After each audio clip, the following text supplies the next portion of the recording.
Amados hermanos, la paz de Dios, pastores, pastoras, instructores, instructoras de escuela dominical, colaboradores. Este es un día muy especial y casi me atrevo a señalarlo como un día histórico. En el año de 1970, en un lugar que se llamaba Los Pinos o Pinitos, allá en Guadalajara, Jalisco, se celebró una reunión de presidentes de presbiterio en la cual se trataron diversos asuntos y entre ellos se trató lo referente a las dispensaciones. Existía por aquellos años una carpeta llamada Carpeta de Instituto Breve que las hermanas Medina promovían a nivel general. El hermano Timoteo, el hermano Jacob Sánchez y el hermano Alberto Blasco, entre ellos, no estaban de acuerdo con estas posiciones y fijaron parámetros muy exactos. Se discutió en una forma maravillosa, cristiana, y se llegó a la conclusión de que las dispensaciones son un recurso didáctico útil para comprender algunas cuestiones que bíblicamente están claras. Sin embargo, se determinó que no debíamos de asumirlo como un punto irrebatible de sana doctrina, porque había diversas circunstancias que a sí mismos o a sí mismas, entre ellas eran contradictorias. La determinación fue en el año de 1970, en el mes de agosto, que esa carpeta dejaba de ser instrumento de enseñanza en la iglesia cristiana interdenominacional. Por la razón de la época, no había internet, no había los recursos que ahora tenemos en comunicación, pues esta resolución no llegó a la base que es la iglesia. Para equilibrar esta posición, que repito, es un recurso muy adecuado, muy útil, para equilibrar esta posición, en esta ocasión vamos a tener, en esta preparación de escuela dominical, en una forma todavía introductoria, no solo ver las dispensaciones, sino ver también la doctrina de los pactos, que establece precisamente un equilibrio en la posición cristiana y sobre todo bíblica. Ruego a ustedes que esto lo asuman con toda conciencia en Cristo, con todo discernimiento en el Espíritu, y que al final, pues, lógicamente, como siempre, dispuestos para contestar, responder inquietudes o preguntas. Vamos a orar. Padre, en el precioso nombre de tu Hijo Jesucristo, nos acercamos a tu presencia, consciente, Señor, de que tú eres el Señor que rige la iglesia y que la doctrina cristiana es muy clara porque está basada en la Sagrada Escritura, en tus enseñanzas evangélicas y en la doctrina apostólica. Por tanto, Padre, pedimos que nos auxilies, como siempre, con el poder de tu Espíritu Santo, y particularmente al expositor de esta noche, nuestro hermano Benjamín Domínguez Sandoval, para que entremos a este asunto tan importante y tan trascendente. Usa la vida de nuestro hermano y te pedimos, Señor, que también nuestros entendimientos, nuestros oídos sean esclarecidos por tu Espíritu Santo. Padre, por Cristo Jesús. Amén. Nuestro hermano Benjamín Domínguez para iniciar esta preparación. Domínguez Castelazo. Adelante.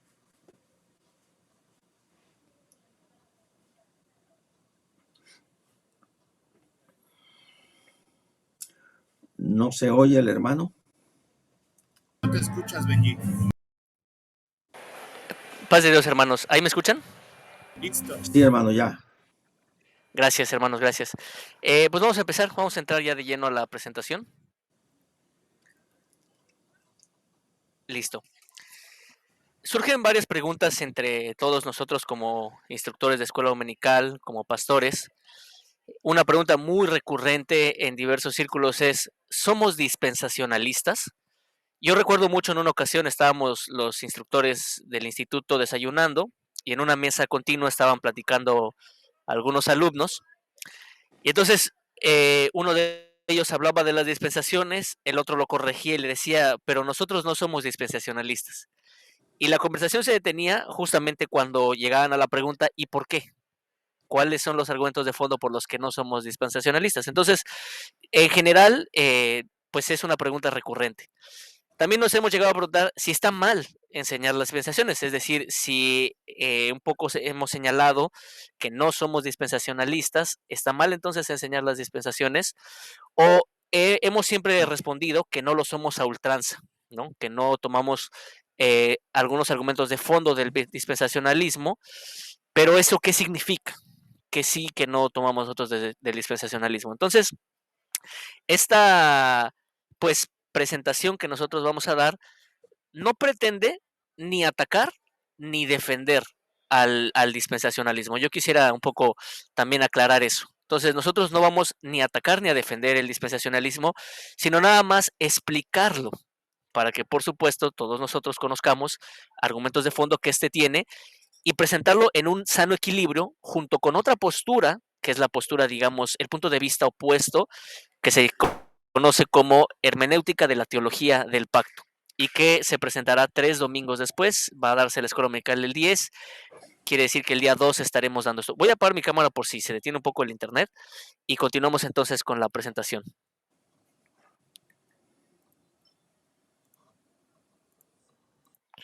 ¿Qué significa que no seamos dispensacionalistas a ultranza? Bueno, vamos a hablar entonces en esta primera entrega de la doctrina de las dispensaciones. Y el pasaje base con el cual quisiéramos iniciar es Hebreos capítulo 1, en sus primeros versículos, dice, Dios, habiendo hablado muchas veces y de muchas maneras en otro tiempo a los padres por los profetas, en estos postreros días nos ha hablado por el Hijo, a quien constituyó heredero de todo y por quien asimismo hizo el universo. Este versículo es uno de los versículos base que toma el dispensacionalismo justamente para decir que la expresión, la revelación de Dios ha tenido a lo largo del tiempo formas distintas. Es lo que el pasaje básicamente dice. Dios ha hablado muchas veces de muchas maneras. Entonces, este es el pasaje base que tenemos esta noche. Tenemos nuestros fundamentos como verdad bíblica, a partir del pasaje que hemos leído, nos dice que la revelación de Dios es progresiva. No tenemos discusión alguna en esto. Todos sostenemos que la revelación de Dios es progresiva en el tiempo.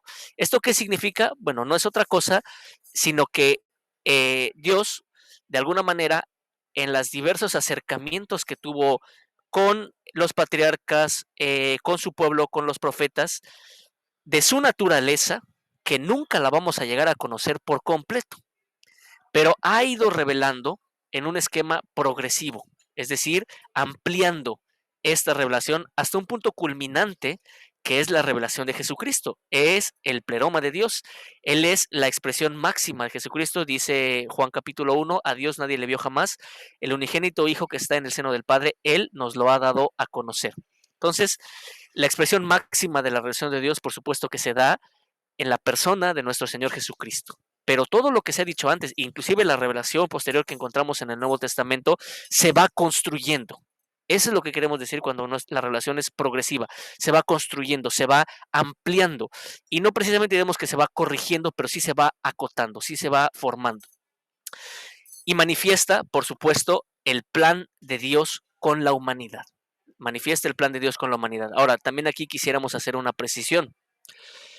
El propósito de Dios con la humanidad no solamente es salvarlo.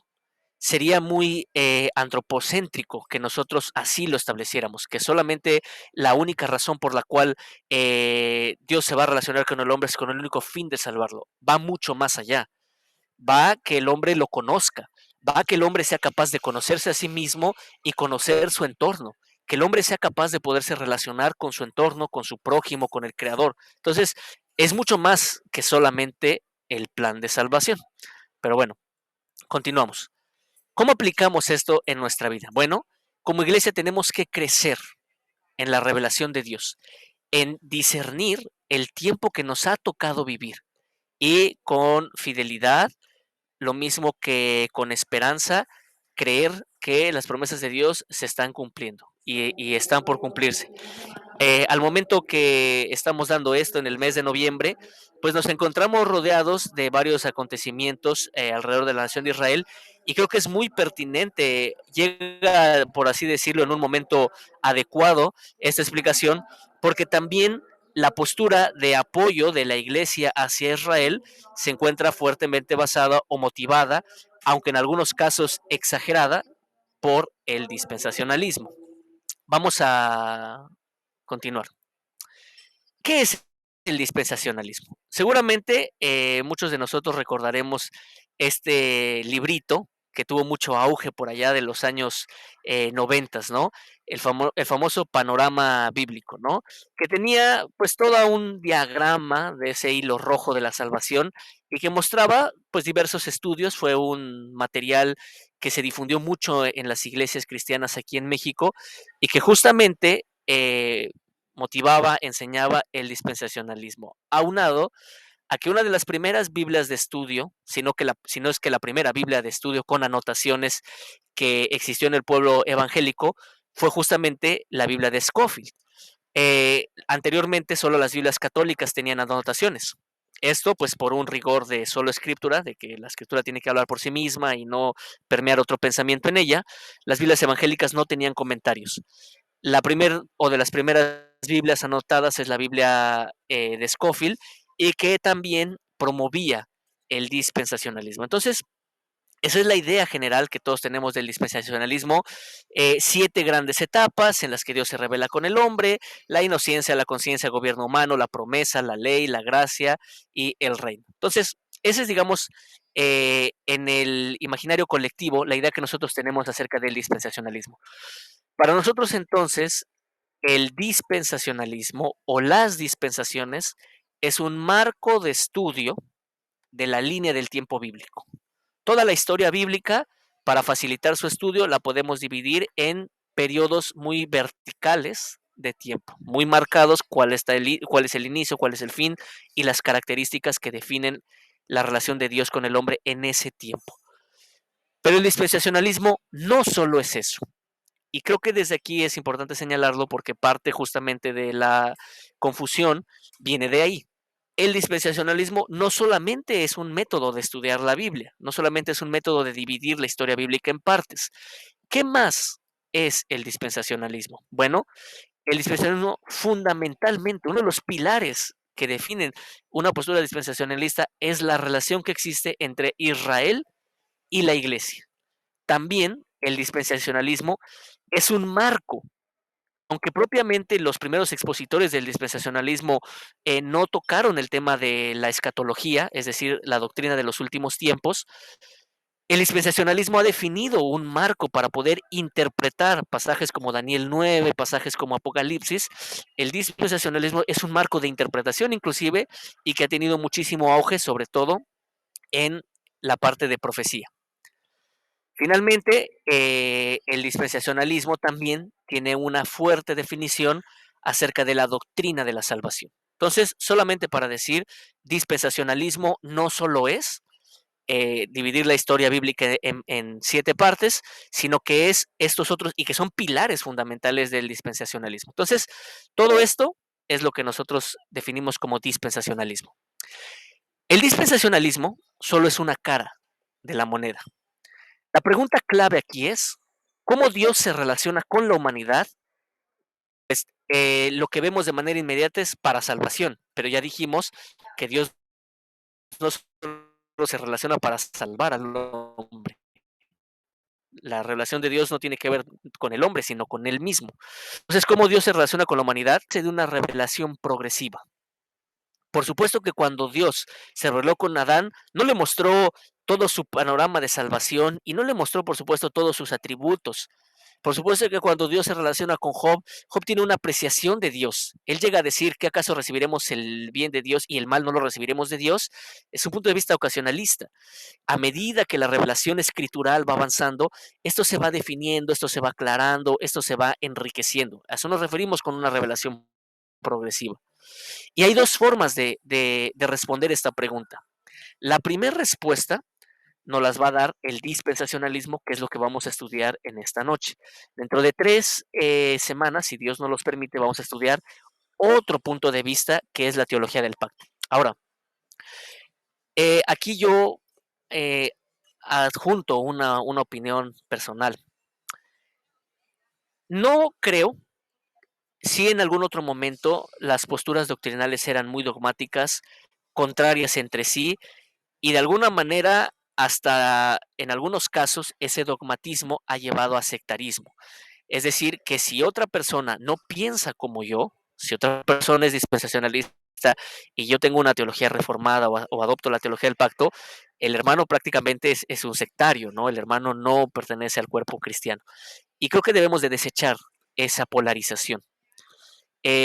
Estos puntos de vista, aunque son puntos de vista diferentes, no es sinónimo de que uno está bien y que uno está mal. No es sinónimo de que uno es mejor que otro. Justamente es un panorama dialéctico. Ambos contrarios nos van a ayudar a la síntesis. Ambos contrarios nos van a ayudar a tener una postura equilibrada. Ambos contrarios viendo sus ventajas y las desventajas que tienen porque son marcos de interpretación. Lo decía ya el hermano Aarón al inicio. No estamos hablando en este sentido de un punto de vista fundamental dogmático, sino que aquí, sobre todo en materia de profecía, habrá hermanos que piensen que la venida del Señor Jesús es después de la tribulación y son nuestros hermanos y convivimos con ellos y aceptamos que ellos piensen así. Habrá quienes pensamos que la venida del Señor Jesucristo es previa a la tribulación y somos hermanos y compartimos una fe y tenemos comunión unos con otros. Esto hay que entenderlo de estos dos puntos de vista.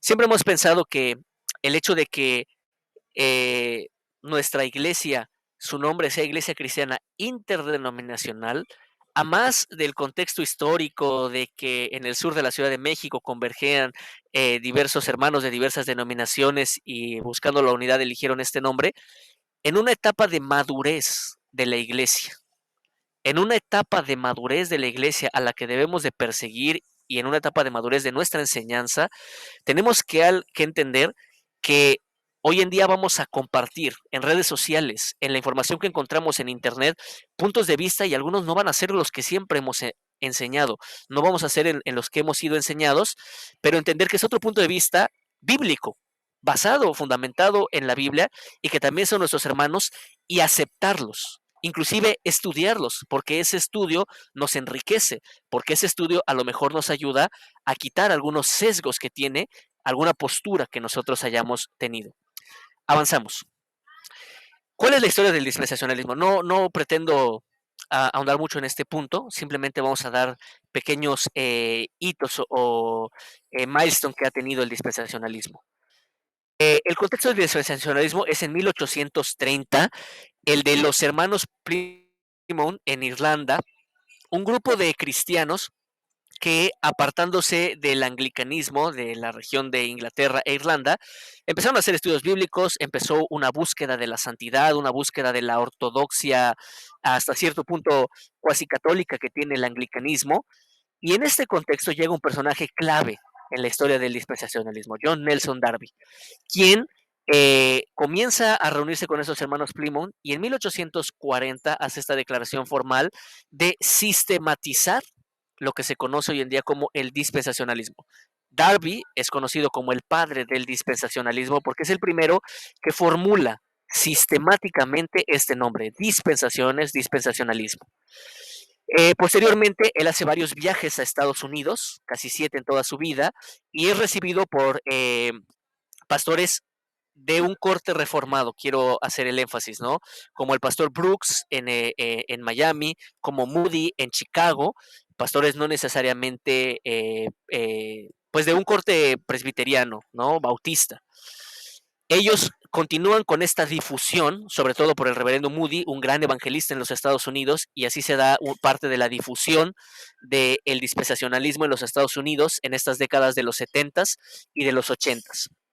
Después, en 1909, uno de estos discípulos de Moody, Scofield, es quien edita y saca a la luz 1909 la Biblia de estudio del reverendo Scofield, esta Biblia anotada, que justamente resumía algunos de los puntos o mejor dicho, promovía la doctrina del dispensacionalismo. Ojo, que ya dijimos que dispensacionalismo no solo es esto. Hay cuestiones, sobre todo en la teología de la redención y la teología de la creación, que hoy en día las hemos rechazado por completo, ¿no? De la Biblia de estudio de Scofield. Un discípulo de Scofield, Lewis Chafer, en 1924, en el Instituto de Dallas, Texas, es quien promueve fuertemente el dispensacionalismo. Texas se convirtió en un polo de enseñanza del dispensacionalismo. Y posteriormente, ya en nuestra época, Charles Ryrie es uno de los grandes expositores. Él murió pues hace unos 6 años aproximadamente, ¿no? Ahora, uno de los puntos en contra del dispensacionalismo es que justamente la iglesia tradicionalmente nunca había tenido esta interpretación, que hasta cierto punto es una interpretación, vamos a decirlo así, novedosa, porque surge en el siglo pasado apenas. Charles Ryrie, sin embargo, se da la tarea de hablar de un proto dispensacionalismo y de decir que inclusive antes de Darby, desde 1600, estamos hablando de una época post-reforma, la época de la posterior a la reforma, Pierre Poiret, Isaac Watts ya hablaban de las economías, ya hablaban de estos diversos modos en los que Dios se ha revelado y tratado con la humanidad.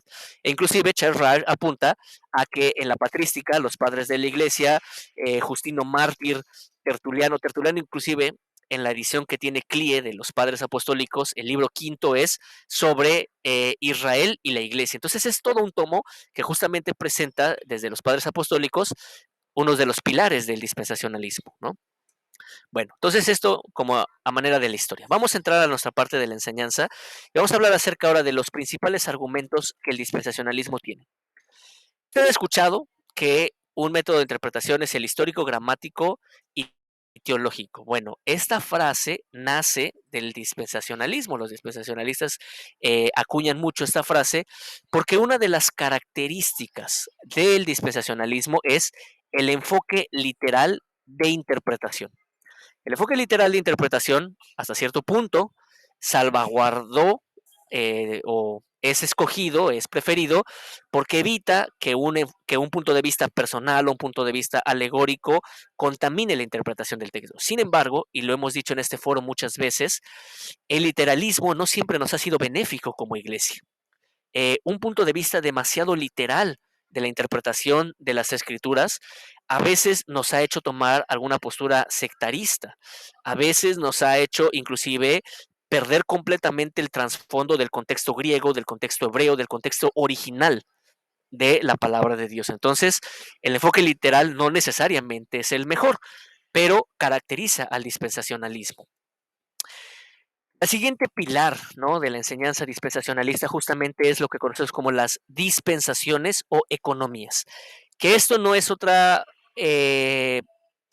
palabra para decir administraciones, cómo Dios se reveló con la humanidad. Por eso decimos administraciones, las economías de cómo Dios se administró con la humanidad.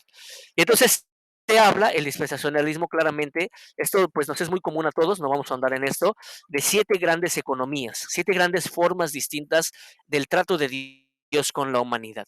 Ahora, si se da cuenta, esta línea no es continua, es una línea discontinua, porque ese es uno, vamos a decirlo así, de las desventajas del dispensacionalismo, que no presenta, aunque progresiva, la revelación de Dios es continua.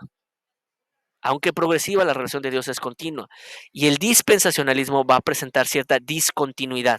Que existe una forma de tratar de Dios con Adán y Eva en el huerto del Edén, la inocencia, y que después de la caída cambia por completo. Las leyes de salvación son unas para Adán, pero no son las mismas para Caín y los descendientes de Set. Son otras completamente distintas. Y esto va a permanecer hasta un juicio que es el diluvio, ¿no? Porque si el dispensacionalismo va a decir esto, es una frase del dispensacionalismo. Dios siempre establece las reglas en las cuales trata con la humanidad falla a ese trato con Dios y entonces viene un juicio de Dios, para que después Dios establezca nuevas reglas de tratar con la humanidad, pero ojo, también del esquema de salvación. Entonces, tenemos la conciencia hasta el juicio del diluvio y después nuevas reglas en el gobierno humano. Esto es, ya no por una ley interior de la conciencia, sino por obedecer los cánones legales que las diversas sociedades tengan, hasta la Torre de Babel, y al fallar ante la ley de dispersarse, viene el juicio de Babel, y después viene la dispensación de la promesa, ¿no? Y en esta dispensación de la promesa vamos a tener a los patriarcas que obviamente fallan, aparentemente, por ir a Egipto, aunque vamos a ver que en algunos pasajes, por ejemplo, el Señor le dice a Jeremías le pregunta, oye, ¿descenderé a Egipto? Y Dios le dice, sí, desciende a Egipto, porque yo ahí voy a estar contigo, y ese es el plan, ¿no? Inclusive en la revelación bíblica vamos a ver que Dios inclusive le dice al patriarca, ve a Egipto, es parte de mi plan que vayas a Egipto. Pero el dispensacionalismo va a ver esto como un juicio, ¿no? Como un fallo ante un mandamiento de Dios y un juicio de ello. Después vamos a tener la dispensación de la ley, que recorre desde el monte Sinaí, donde son entregadas las tablas de la ley, hasta el monte Calvario, que termina justamente con el gran juicio del pecado, el Calvario. Aquí tenemos también un punto, porque eh, pues el Calvario, por supuesto, que es el juicio del pecado, pero no es el juicio de que la ley haya salido mal. La ley, su objetivo era guiarnos a Cristo. Entonces también esta interpretación de qué significa el Calvario, el sacrificio de Cristo, no es un castigo a un fallo de la ley. La ley debía de apuntar a Cristo y eso tenía que suceder. Entonces, otro punto, digamos, negativo en el dispensacionalismo. Luego vamos a encontrar la dispensación presente, como es vista en el dispensacionalismo, que es la de la gracia. Y aquí nuevamente otro punto. La gracia, dice Juan capítulo 1, versículo 14, porque la ley nos fue dada por medio de Moisés, pero la gracia y la verdad por medio de Jesucristo. Eso no significa que la gracia solo aparece con Jesucristo o solo aparece en el Nuevo Testamento o en esta dispensación. La gracia está desde Génesis 3, que el hombre peca. Es más, la gracia está desde antes de la fundación del mundo, está la disposición de gracia en el seno de la Divina Trinidad. Entonces, el dispensacionalismo contemporáneo ha tratado de corregir esto, hay que decirlo en honor a la verdad, pero sí fue un punto que el dispensacionalismo que nos tocó ver en décadas pasadas y que posiblemente fue el que impactó a la iglesia de Portales y en general a la ICR, fue muy dogmático con este acotamiento de la gracia, ¿no? Esta dispensación, el dispensacionalismo señala que termina con la gran tribulación para después tener una última dispensación conocida como la del reino o la del milenio que terminará con el juicio final. Entonces, este es uno de los pilares y el esquema que casi todos conocemos del dispensacionalismo. Un esquema bueno, un esquema práctico, un esquema que nos ayude y nos facilita a entender la historia bíblica, pero como lo hemos señalado y a lo largo de la presentación haremos las precisiones, ¿no? Como lo hemos señalado, no muy correcta doctrinalmente en cuanto a la interpretación de la salvación, de la gracia, de lo que significa el Calvario y una discontinuidad en el plan de salvación. ¿Qué más? Bueno, esto lo dejo aquí en la presentación, ¿no? Uno de los puntos que nos favorece el dispensacionalismo, solamente leeré el punto 3, es que nos permite comprender cómo Dios se ha revelado de manera diferente a diversos pueblos y culturas. Romanos 2:12 dice que los que sin ley pecaron, sin ley serán juzgados, y los que bajo la ley pecaron, bajo la ley serán juzgados. Entonces, eso, pues digamos que puede facilitarse esa interpretación en el esquema de las dispensaciones, entendiendo que no todo mundo será juzgado bajo el mismo criterio de la ley mosaica, ¿no? Ahora, aquí vamos a hacer un énfasis. Hablaremos más de esto en discernir el error. Pero las leyes de salvación siempre son las mismas. Eso ya lo dice, lo va a decir el Nuevo Testamento desde personajes como Pedro e inclusive Judas, de que Jesucristo estaba siendo predicado en cierta manera, y también el escritor a los Hebreos, en quien creyeron los patriarcas, no fue necesariamente en una dispensación de promesas, sino fue en Cristo, y fue bajo la misma gracia. Noé halló gracia delante de Dios, y lo mismo Moisés, y lo mismo los demás. Nunca fue por sus obras. Siempre la salvación ha sido por gracia, con base en la respuesta que el hombre da a la revelación de Dios. Revelación no exacta, no plena, que solo se da en Cristo, sino parcial en el Antiguo Testamento. Avanzamos. Decíamos que uno de los pilares también del dispensacionalismo es la postura de Israel y la iglesia. Y aquí vamos a hablar de qué posturas hay. La primera es que la iglesia es el cumplimiento de las promesas de Israel. Esta es la postura de la teología del pacto. Vamos a poner un ejemplo. En Isaías, lo mismo que en Ezequiel, se habla en el capítulo 60, por ejemplo, del futuro reino mesiánico, ¿no? De la futura gloria de Sión, de la construcción del templo que habla Ezequiel a partir del capítulo 40 hasta casi el final del tratado. Eso no lo vimos en el Antiguo Testamento. Terminó el Antiguo Testamento y eso nunca pasó. La teología del pacto va a decir que eso sí va a pasar y pasa en la iglesia. ¿Sí? La iglesia al final del día va a terminarse de cumplir toda esa gloria y esplendor del que se le habló a Israel. Ese es un punto de vista. Un punto de vista un poco más exagerado que el dispensacionalismo primero sí tuvo, el dispensacionalismo clásico, es decir, la teoría del reemplazo. Y es decir, que Israel, por lo mismo que falló, por lo mismo que no le creyó a Dios, queda completamente fuera del plan de Dios. Y ahora quienes entran en escena es la iglesia. Por supuesto que nosotros no es nuestro punto de vista este primer punto de vista, ¿no? Otro punto de vista es que ambos comparten promesas tanto en el Antiguo y en el Nuevo Testamento. La iglesia, basado en ese pasaje de Efesios que es el Israel de Dios, y al Israel de Dios dice el apóstol Pablo, y el pasaje de Efesios que dice que capítulo 2 y capítulo 3, que de ambos pueblos hizo uno solo, ¿sí? Esta postura va a interpretar que tanto Israel y la iglesia, ambos son el pueblo de Dios y ambos son la iglesia, ambos son la esposa del Cordero, ambos, tanto Israel como la iglesia. Ese tampoco es el punto de vista de nosotros y tampoco es el del dispensacionalismo. El dispensacionalismo opta por un tercer punto de vista. El dispensacionalismo, a diferencia de la teología del pacto, que es este primero, el dispensacionalismo va a decir que Israel está en el Antiguo Testamento en una relación con Dios. Después, como en un valle entra la iglesia, ¿sí? Entra la iglesia, pero Dios no ha deshecho por completo las promesas a Israel, sino que ahorita está la época de la iglesia, pero después el Señor en una época futura cumplirá las promesas del Antiguo Testamento hechas a Israel. Entonces, este punto de vista que está en este diagrama, en este punto 3, es el punto de vista del dispensacionalismo, ¿sí? Del dispensacionalismo. Ahora, no solamente dijimos en ese diagrama inicial, que lo vuelvo a poner aquí en la presentación, dispensacionalismo no solamente es, es que aquí no puedo moverme con esto, bueno, no solamente es un marco de la línea del tiempo, ¿sí? Dispensacionalismo también es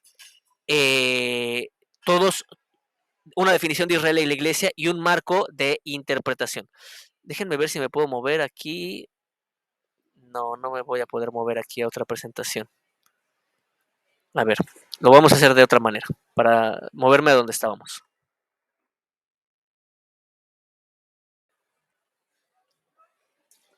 Listo. Abordamos ahora el punto de la interpretación escatológica, el marco que nos provee el dispensacionalismo para la escatología. Esto es la doctrina de los últimos tiempos.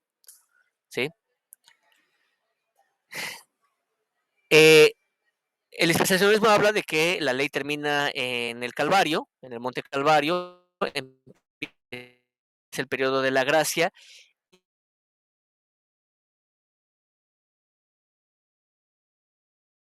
Hermano Benji, apaga tu cámara porque tienes bajo el internet. Ok, a veces hay algún rechazo a esta palabra rapto, pero pues es la palabra en griego, ¿no? Y de ahí viene arrebatamiento, de hecho. Entonces, que primero ocurre un arrebatamiento para después existir un periodo de 7 años de tribulación que se dividen en 3 años y medio y otros 3 años y medio. Y después, la primera venida del Señor Jesucristo solamente es en las nubes, Es una primera parte, ahí nos encontramos con él en las nubes, pero después, de acuerdo a lo que se encuentra en Malaquías, el Señor Jesucristo posa sus pies sobre el monte de los olivos y viene con su iglesia, ¿no? A esta batalla contra Israel, que es Armagedón, para después tener el juicio de las naciones y entonces sí entrar en un periodo literal de 1000 años que se conoce como el milenio. ¿Y qué va a pasar en el milenio? Se va a establecer un reino mesiánico terrenal donde Israel va a tener la preponderancia, donde se cumplirán las promesas de Israel. El dispensacionalismo también señala la restitución del templo, de los sacrificios, apuntándose al Antiguo Testamento, y el cumplimiento de las profecías del Antiguo Testamento sobre Israel, ¿no? Esto que estamos exponiendo aquí es lo que el dispensacionalismo enseña.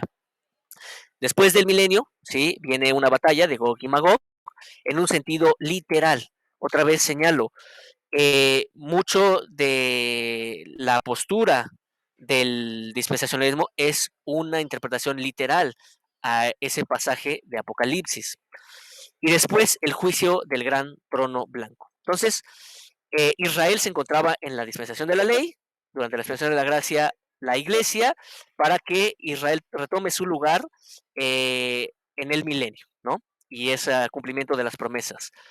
El dispensacionalismo es entonces premilenialista, es decir, cree que Cristo viene antes del milenio, y el dispensacionalismo es también, la gran mayoría de los dispensacionalistas son pretribulacionistas, es decir, que el arrebatamiento de la iglesia es antes de esos 7 años de la tribulación.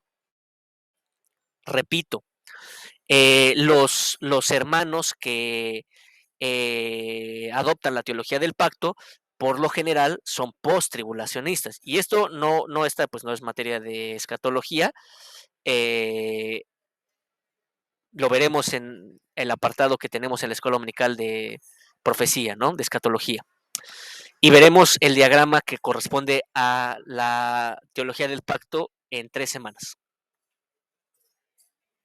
Bueno, avanzamos. Vamos a hacer un resumen de lo que hemos visto hasta ahora. En cuanto a Israel y la iglesia, ¿sí? Casi siempre nos inclinamos por un plan especial para Israel como nación. Nosotros vemos a Israel como nación, no lo vemos en un sentido simbólico, ¿sí? Sino como el grupo que se encuentra allá en Medio Oriente, que fue constituido en 1948 como nación, en el territorio y en la tierra histórica de Israel. Entendemos que Dios le cumplirá las promesas a la nación israelí en el milenio, pero que la esposa va a ser la iglesia. Con respecto a nuestra escatología, dividimos la venida de Cristo en dos partes. Entendemos que hay un arrebatamiento de la iglesia y que va a ser antes de la tribulación de 7 años, porque ojo, esta postura de 7 años es fuertemente influenciada por el dispensacionalismo. Hoy en día, algunos de teología del pacto también aceptan 7 años, pero los 7 años y la división de 3 años y medio, pues la motiva el esquema dispensacionalista. En cuanto al milenio, pues nosotros interpretamos que es un milenio literal, que son 1000 años después del juicio de las naciones, que ocurre literal después de la segunda venida y la derrota de los enemigos de Israel en Armagedón. Y entendemos que va a haber en ese milenio hay un reinado del Mesías que incluye la restauración de la nación de Israel. Esto es lo que nosotros creemos. Sin embargo, en materia de soteriología, es decir, de doctrina de la salvación, nosotros no creemos que haya distintos planes de la salvación o que la gracia esté acotada solamente a un periodo. Creemos que el plan de salvación es el mismo y que es por gracia y en la revelación de Jesucristo. Jesucristo también estaba siendo revelado en el Antiguo Testamento y con base en esa revelación creyeron los patriarcas. Esto es lo que dice Hebreos capítulo 11. Nuestra postura con respecto a Israel está basada en Romanos capítulo 11, ¿no? Ahora, esto, pues lo que está del lado izquierdo es el dispensacionalismo y lo que está del lado derecho es la teología del pacto. Presento solamente este diagrama para decir que hemos heredado muchas cosas del dispensacionalismo, no los detalles, y hemos explicado que sobre todo en las divisiones y en las concepciones de la gracia, de la salvación, hay fuertes diferencias y fundamentales que nosotros hemos señalado, pero solamente para decir que nuestro punto de vista no es ni completamente el de la teología del pacto, ni completamente tampoco el del dispensacionalismo. ¿Qué error hemos señalado en esta escuela dominical? Que algunos enfoques del dispensacionalismo han acotado la gracia solamente a la dispensación presente. Y por supuesto que pues ya lo hemos dicho, ¿no? A lo largo de toda la escritura vemos que la gracia de Dios se manifiesta desde que promete a la caída en el huerto del Edén, Génesis 3:15, una redención por gracia, porque nada merecemos y todo cuanto hemos recibido y ha revelado Dios hacia la humanidad siempre es por gracia, ¿no? Nosotros no vemos diversas formas de salvación, el esquema de salvación es uno mismo, ¿no? Bueno, eh, para corregir, nosotros aquí señalamos, y lo voy a leer tal cual, ¿no? Lo que hemos puesto ahí lo que se ha escrito en el temario. No somos dispensacionalistas a ultranza. Como hemos visto, pues hemos heredado, sobre todo en materia de escatología, nuestro punto de vista se ve fuertemente influenciado por el dispensacionalismo. Pero lo que queremos decir es que es un marco de estudio, a igual que el que estudiaremos en 3 semanas de teología del pacto. En materia soteriológica, en materia de doctrina de salvación, hay fuertes diferencias, fuertes señalamientos que nosotros no aceptamos del dispensacionalismo.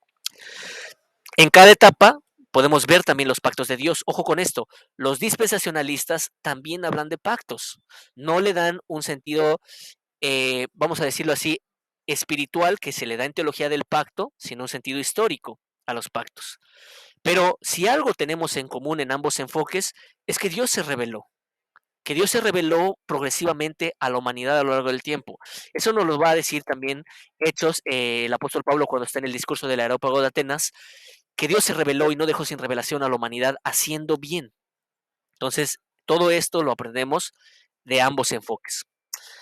Para instruir, pues primeramente queremos erradicar, hermanos, el dogmatismo, ¿no? El dogmatismo, el sectarismo que nos pudiera dar adoptar solamente una de estas posturas y rechazar de herética cualquier otro punto de vista diferente al nuestro, ¿no?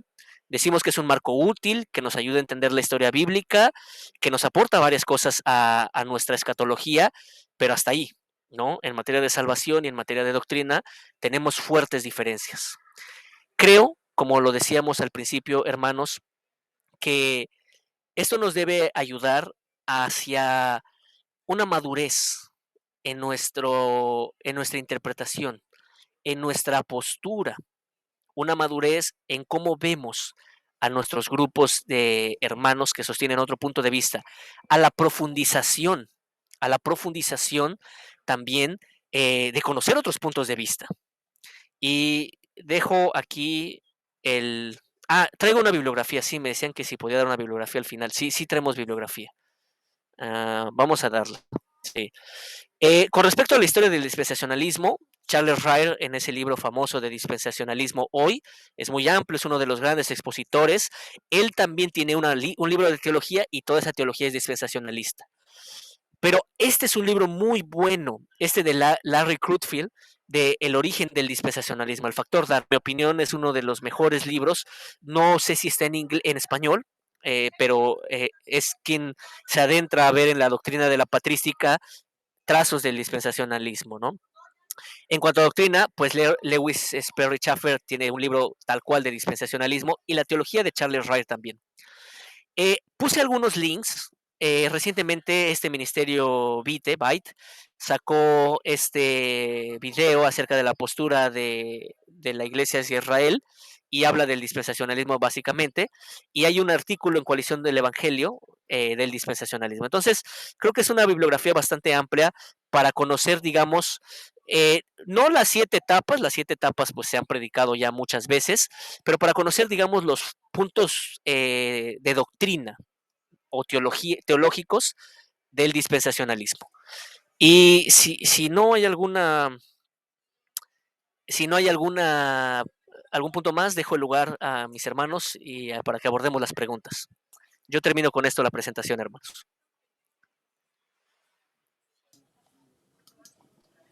Muy bien, hermano Wilber, ¿puedes leer las preguntas?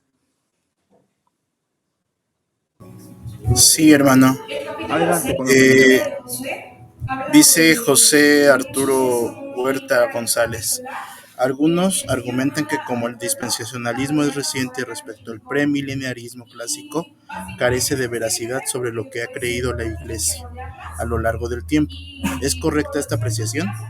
No, de ninguna manera. Yo creo que no, está muy informado nuestro hermano, porque se nos dio primeramente una información acerca de los orígenes de esta escatología dispensacionalista. Esto empieza prácticamente, algunos la pueden situar antes, otros después, pero más que nada en 1830, en Port Glasgow, allí empieza en Escocia esta doctrina. Y la figura de Darby es una figura que, por ejemplo, en España, él es el fundador de la Iglesia de los Hermanos, que son una denominación más conservadora que nosotros. Los cristianos de la ICR somos conservadores, los hermanos de esta denominación de Darby son más conservadores que nosotros. ¿Qué fue lo que hizo Darby? Pues llegó a consultar precisamente a aquellos hermanos que estaban en el círculo de Margaret MacDonald, una joven que en un avivamiento tuvo visiones, como siempre ocurre en los movimientos carismáticos, y fue la que empezó a decir muchas cosas en una interpretación muy personal, pero que la gente creía porque era una mujer también piadosa. Darby hace todo el esquema, lo presenta con el pastor Scofield, como ya escuchamos, es la primera Biblia que surge para el mundo cristiano con notas. No es reciente esto que estamos diciendo. Ahora voy a dar una enseñanza, perdón, voy a dar una referencia que pues yo veo que a algunos les puede causar escozor en un sentido espiritual, ¿eh? La iglesia en el año de 1932, la iglesia cristiana interdenominacional, era una iglesia, por así decir, naciente, pero había ya personas de una capacidad intelectual más allá de lo normal, inclusive más allá en preparación académica que el hermano Josué Mejía, nuestro fundador. Las hermanas Medina, Eva Medina López de Nava y la hermana Natalia Medina Estrada, pidieron permiso al hermano Josué para ir a estudiar al Instituto Bereano de la Puente, California, que era un bastión del dispensacionalismo en los Estados Unidos. Allá estudiaron ellas y ellas fueron las que nos trajeron esta enseñanza. Repito, en el año de 1970, porque los hermanos Timoteo, Blasco y Jacob Sánchez no estaban de acuerdo en algunos puntos como los que hoy se han puesto, pues convocaron por medio del hermano Felipe, o el hermano Felipe convocó ante la inconformidad de los hermanos a una reunión allá en Los Pinos, en Guadalajara, 1970, agosto. Creo que el hermano David González y un servidor somos de los únicos que estuvimos en aquella reunión, de los que en su momento estuvieron. Casi todos nuestros hermanos pues ya están con Cristo. En aquel tiempo se determinó que no debíamos de usar así como pilar de doctrina el dispensacionalismo, y es más, se determinó descontinuar la famosa carpeta que muchos tienen todavía hasta la fecha. Pero no bajó la información. Hermanos maestros de profecía en el Instituto San Pablo siguieron dando esta enseñanza. Yo creo, como lo dijimos al principio y como lo dice también el hermano Benjamín, no es algo que debamos desechar, pero tampoco podemos ser estrictamente dispensacionalistas por las implicaciones y contradicciones que en sí misma tiene esta enseñanza. Creo, hermanos, que efectivamente con madurez lo debemos de asumir y debemos buscar puntos de equilibrio, pero bíblicos. Si en Génesis 6 nosotros encontramos, pero no 6:9, pero Noé halló gracia delante del Señor, pues surge la pregunta, ¿a qué gracia se referirá? Cuando que sabemos que gracia es un favor inmerecido y que tiene que ver eminentemente con la soteriología, es decir, con la doctrina de la salvación. Si en el capítulo 3 nosotros estamos mirando claramente la bendición que significará el advenimiento de nuestro Señor Jesucristo para salvación, pues qué favor más inmerecido tiene la humanidad que el recibir a Cristo para salvación, porque de su plenitud tomamos, dice Juan en el capítulo 1 de su evangelio, y gracia sobre gracia. Pero no se trata de polemizar, se trata de que usted conozca, se trata de que usted asuma con discernimiento en el Señor lo que se está hablando. No es reciente la doctrina del dispensacionalismo, no, por favor. Esto tiene bastante tiempo. Que en el siglo XX se popularizó en extremo, bueno, pues así nos llegó a nosotros en el año de 1934, cuando ya las hermanas vinieron de allá del Instituto Bereano de La Puente, California. ¿Alguna otra pregunta, hermano Wilmer? Will está ahí con los jóvenes, pero me pidió que leyera aquí las preguntas. Adelante, hermano. Nos pregunta Josué Gallegos, la paz de Dios, hermano. El hermano Norato Campo enseñaba las dispensaciones y nunca se dijo que cambiaba el punto de vista. No, pues no lo niego. Yo digo que muchos de nuestros instructores de escuela dominical y maestros de profecía en el instituto enseñaron las dispensaciones.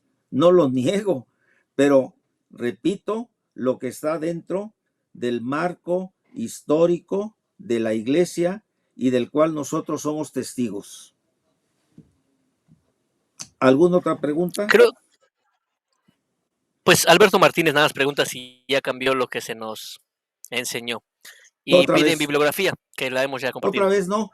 Miren, para que tengan una referencia con relación a la historia en donde aparece como personaje fundamental Margaret MacDonald, esa joven piadosa que tuvo visiones y lo que pasa en los avivamientos, ¿no? Que alguien habla lenguas y luego alguien interpreta, no siempre la interpretación es en el Señor.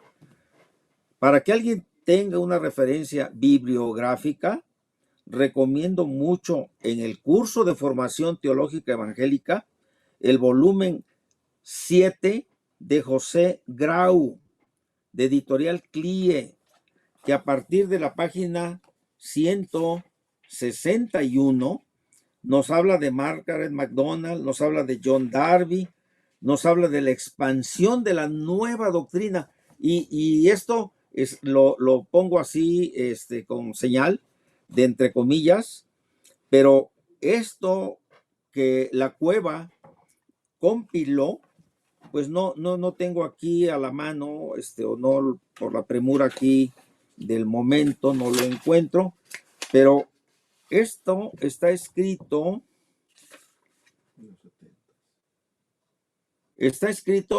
en el año de 1977. No hay nada reciente, hermanos, no hay nada que ahora, en un análisis honesto, sobre todo honesto, queremos que ustedes conozcan tanto una posición como la otra, pues yo pienso que no hay nada de reprochable.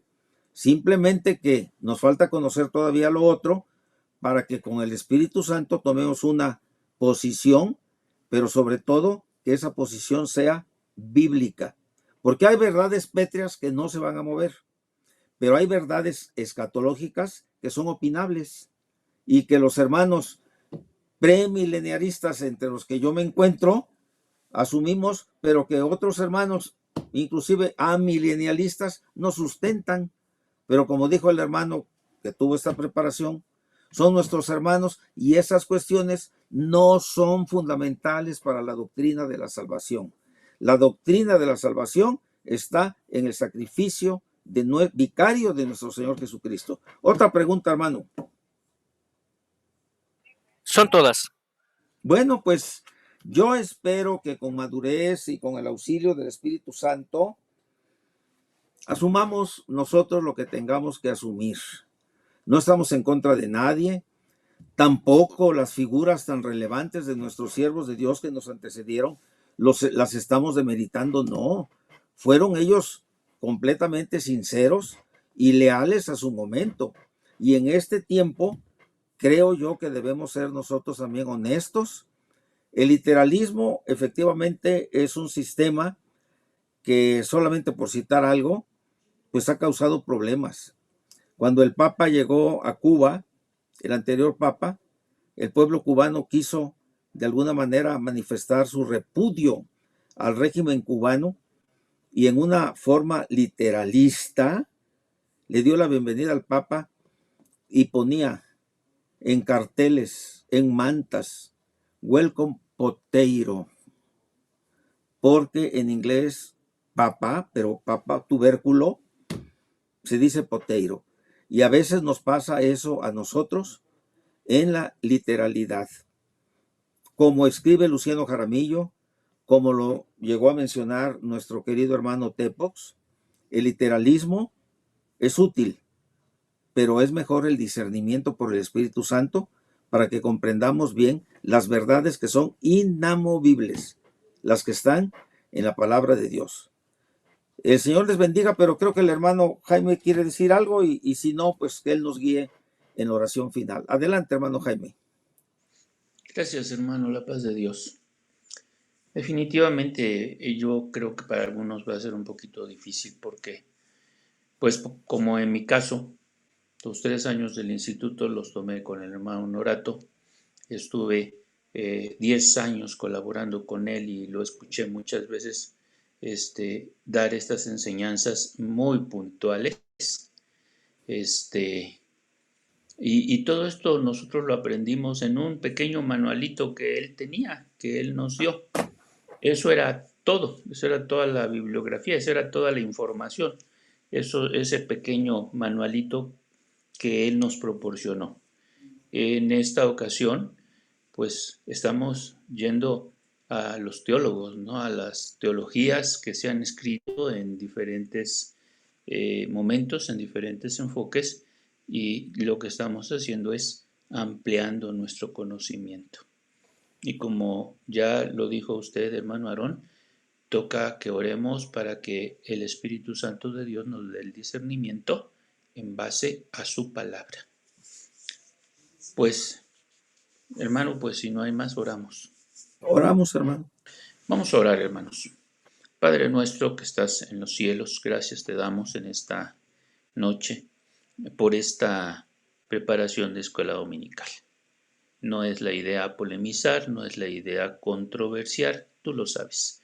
La idea es que tengamos cada día un conocimiento más amplio. Ayúdanos, Señor, ayúdanos y guíanos a través de tu palabra. Permite que tengamos, Señor, un corazón dispuesto, una mente abierta, como decía el apóstol Pablo, que debemos escudriñarlo todo, que debemos de aprender a retener lo bueno.